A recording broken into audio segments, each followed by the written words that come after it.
खबरों में बने रहने के लिए बेल आइकन दबाएं और फर्स्ट इंडिया न्यूज को सब्सक्राइब करें। नमस्कार, फर्स्ट इंडिया न्यूज में आप सभी का बहुत स्वागत है और आपके साथ मैं हूं दीपा। फिलहाल रात के 10 बजने वाले हैं। चलिए शुरू करते हैं संभागवार बड़ी खबरों का सिलसिला। अलग अलग संभागों से हमारे रिपोर्टर जुड़े हैं आप तक बड़ी खबरें पहुंचाने के लिए। सबसे पहले आगे बढ़ते हैं, जयपुर संभाग का रुख करते हैं। जयपुर संभाग से आज की बड़ी खबर बता रहे हैं हमारे सहयोगी नवीन शर्मा। जयपुर एसीबी ने आज दो बड़ी कार्रवाई को अंजाम दिया है। पहली एसीबी कार्रवाई टोंक में जाकर की जयपुर एसीबी टीम ने, तो दूसरी बड़ी कार्रवाई जयपुर में की। पहली कार्रवाई एसीबी ने टोंक में जाकर की। टोंक के सीडीईओ शिवराज यादव को और उनके जो दलाल हैं सीताराम अग्रवाल को 50,000 रुपये की रिश्वत लेते हुए गिरफ्तार किया। इसी के साथ ही एसीबी ने दूसरी कार्रवाई भरतपुर डीआईजी के नाम से घूस मांगने वाले प्रमोद शर्मा को 5 लाख रुपए की रिश्वत के साथ गिरफ्तार किया।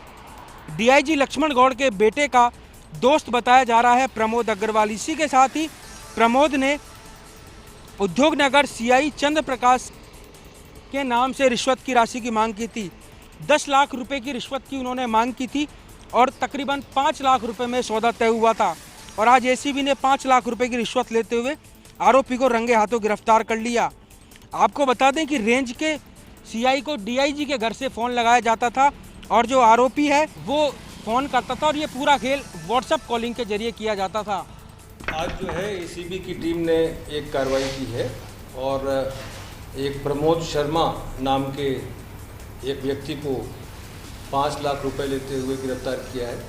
और ये ट्रैप की कार्रवाई इसलिए अमल में आई क्योंकि ये शिकायत आ रही थी कि वहाँ पर प्रमोद शर्मा नाम का व्यक्ति जो है वो एसएचओ से कुछ वसूली करता है और उनसे रुपयों की डिमांड करता है। जिस प्रमोद शर्मा नाम के व्यक्ति को एसीबी ने अपनी कस्टडी में लिया है, जो 5 लाख रुपए लेते हुए पकड़ा गया है, वो भरतपुर रेंज आईजी के पद पर जो डीआईजी साहब पदस्थापित है उनके नाम से एसएचओ से डिमांड किया करता था और एक ज़िले के एसएचओ के अलावा और कई ज़िलों के एसएचओ से उसकी ये मांग होती थी। ऐसी सूचना भी हमारे पास थी। फिलहाल एसीबी ने दोनों कार्रवाइयों में तीनों आरोपियों को गिरफ्तार कर लिया है और उनसे पूछताछ की जा रही है। कल संभवतः उन्हें कोर्ट में पेश किया जाएगा। चलिए जयपुर के बाद आगे बढ़ते हैं, आपको लिए चलते हैं अजमेर। अजमेर संभाग की आज की बड़ी खबर बता रहे हैं हमारे सहयोगी जियाउद्दीन खान। टोंक में एसीबी की टीम ने एक बड़ी कार्रवाई को अंजाम देते हुए मुख्य जिला शिक्षा अधिकारी व विख्यात दलाल को 50,000 की रिश्वत लेते हुए रंगे हाथों गिरफ्तार किया। एसीबी ने यह कार्रवाई उस वक्त अंजाम दी जब मुख्य जिला शिक्षा अधिकारी ने एक शिक्षक से बिलों को पास करने के एवज में 50,000 रुपये की रिश्वत मांगी थी। कोठी नातमाम में तैनात शिक्षक हिमांशु सोमानी ने जयपुर एसीबी में शिकायत दर्ज करवाई थी कि जो प्रश्न पत्र छपवाए गए थे उसके बिल पास करने के एवज में जिला शिक्षा अधिकारी शिवजीराम यादव दलाल शिक्षक सीताराम अग्रवाल के मार्फत 50,000 रुपये की रिश्वत मांग रहे हैं। शिकायत का सत्यापन होने के बाद आज जयपुर से आई टीम ने टोंक के सर्व शिक्षा अभियान कार्यालय में छापेमार कार्रवाई करते हुए मुख्य जिला शिक्षा अधिकारी शिवजीराम यादव व व्याख्याता जो दलाल था जिसके मार्फत 50,000 रुपये की रिश्वत ली गई थी उसको रंगे हाथों गिरफ्तार किया। एसीबी की टीम की माने तो पिछले कई दिनों से शिकायत मिल रही थी और शिकायत का सत्यापन हो पाया, जिसके बाद ये कार्रवाई की गई। ये पहला मामला नहीं जब मुख्य जिला शिक्षा अधिकारी पे भ्रष्टाचार के आरोप लगे हों। पूर्व में भी कई आरोप लग चुके हैं लेकिन राजनीतिक रसूखात के चलते हर बार बच निकले, लेकिन इस बार एसीबी ने उनके भ्रष्टाचार के खेल पे नकेल कस दी। अब चले आगे बढ़ते हैं, रुक करते हैं भरतपुर का। भरतपुर संभाग की आज की बड़ी खबर बता रहे हैं हमारे सहयोगी करौली से मनोज जैन। हिंडौन विधायक भरोसीलाल जाटव पर उनके आवास पर एक किशोर द्वारा किए गए फायरिंग के प्रयास से सनसनी फैल गई। मामले की सूचना तत्काल हिंडौन शहर में आग की तरह फैली। पुलिस प्रशासनिक अधिकारी भी मौके पर पहुंचे और पुलिस ने मशक्कत कर फायरिंग करने के आरोपी बाल अपचारी को निरुद्ध भी कर लिया। घटना की सूचना पाकर करौली से एसपी अनिल कुमार बेनीवाल, एएसपी प्रकाश चंद हिंडौन पहुंचे। वहीं भरतपुर से आईजी लक्ष्मण गौड़ ने भी हिंडौन पहुंचकर घटनाक्रम की जानकारी ली। मामले में करौली दौरे पर चल रहे कैबिनेट मंत्री रमेश मीना ने भी हिंडौन विधायक से दूरभाष पर वार्ता की। साथ ही जिले में पुलिस पर विफलताओं के आरोप लगाते हुए मंत्री ने कहा कि जिले में अराजकता बढ़ी है और पुलिस तंत्र व्यवस्थाओं को संभालने में नाकाम हो रहा है। मंत्री ने भरतपुर रेंज आईजी सहित उच्चाधिकारियों से भी वार्ता की और जिले में कानून व्यवस्था को प्रभावी रखने पर जोर दिया। पुलिस अधिकारियों ने बताया कि हिंडौन विधायक अपने आवास पर जनसुनवाई कर रहे थे। इस दौरान एक किशोर लोडेड पिस्टल के साथ पहुंचा और 3 बार फायर का प्रयास किया, लेकिन गनीमत रही पिस्टल चली नहीं। मामले के बाद किशोर भाग निकला, लेकिन पुलिस ने सीसीटीवी कैमरे में मिले फुटेज के आधार पर उसे कुछ ही देर में दबोच लिया। विधायक भरोसी लाल जाटव का कहना है कि उनकी रंजिश किसी से नहीं, पुलिस मामले की जांच कर रही है, खुलासा इसी के बाद होगा। मामले में एसपी अनिल कुमार बेनीवाल का कहना है कि पुलिस ने बाल अपचारी को निरुद्ध किया है, पूछताछ की जा रही है, खुलासा पूछताछ के बाद ही किया जा सकेगा। आप चलिए आगे बढ़ते हैं, आपको लिए चलते हैं उदयपुर संभाग की आज की बड़ी खबर बता रहे हैं हमारे सहयोगी रमेश शर्मा। सिटी उदयपुर में कोरोना संक्रमित मरीजों के आने का सिलसिला लगातार जारी है। आज भी दिन भर में कुल 5 नए कोरोना संक्रमित मरीज सामने आए। इसके साथ ही जिले भर में कोरोना संक्रमित मरीजों का आंकड़ा 669 के पार जा पहुंचा है। हालांकि ये एक सुखद बात भी है कि इन तमाम मरीजों में से 615 मरीजों की रिपोर्ट नेगेटिव आ चुकी है और जिले में फिलहाल कोरोना एक्टिव केस सिर्फ 49 हैं।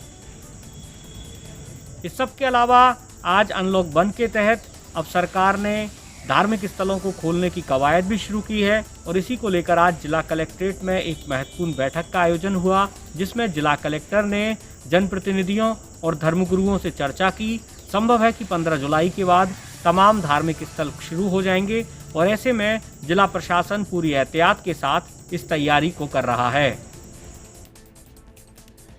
चलिए आगे बढ़ते हैं, रुक करते हैं बीकानेर का। बीकानेर संभाग की आज की बड़ी खबर बता रहे हैं हमारे सहयोगी लक्ष्मण राघव।